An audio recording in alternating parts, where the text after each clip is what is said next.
When I think of my nostalgia for Ni no Kuni Wrath of the White Witch, I remember endearing characters, a heartfelt story that had me feeling emotional throughout it, and an unbelievable amount of charm oozing out of the game. From the character quirks and personality, to the art style, to the wonderful voice acting, I was drawn to the world of the game.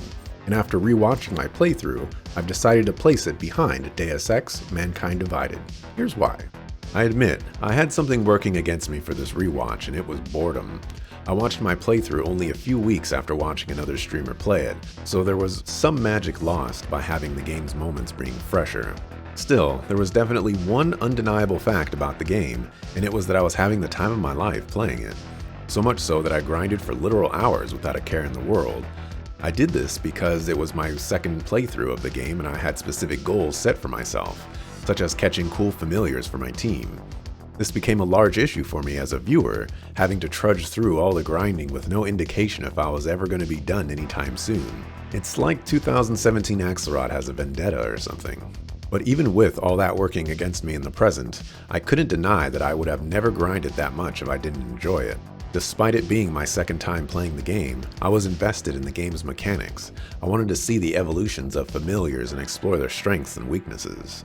Unfortunately, this also meant becoming very intimate with the limitations of the systems. Ni no Kuni Wrath of the White Witch's gameplay is simple, but also frustrating.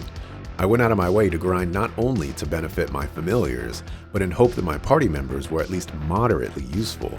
The amount of times that Esther burned away all of her mana 5 seconds into the fight, or how Oliver, who had a familiar that did 200 damage, would opt to smack someone with his wand for 1 damage instead, is insane. I tried to circumvent this with what I thought was a pretty genius plan. Give Esther and Swain tanky familiars with support spells. This helped them take some of the dangers off of me controlling Oliver, but also let them live a significantly longer amount of time, which was another issue of theirs, by the way. I could go on, like my allies refusing to defend, but suffice it to say, the battle system of the game contains some frustrating elements that I couldn't overcome despite my tank strategy and all my grinding. The story is where my nostalgia crumbles. While playing the game, it was just as charming as I thought it was when I originally played it. I love how they tie Oliver and his mom together in the narrative, and I thought it was fairly unique.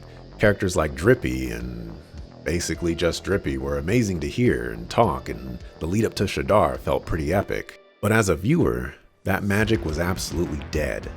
The story felt childish to me, like it was pandering me in some moments. The story just didn't flow together like I thought it would, which made the pacing suffer quite a bit. On top of that, the voice acting was very minimal and the story felt considerably shorter than I remembered. The failure to live up to my nostalgia here is a little devastating to say the least. Honestly, despite seeing myself have a ton of fun, as a viewer, I just wanted it to be over with. The game doesn't feel strong enough to be a contender for matchups to come.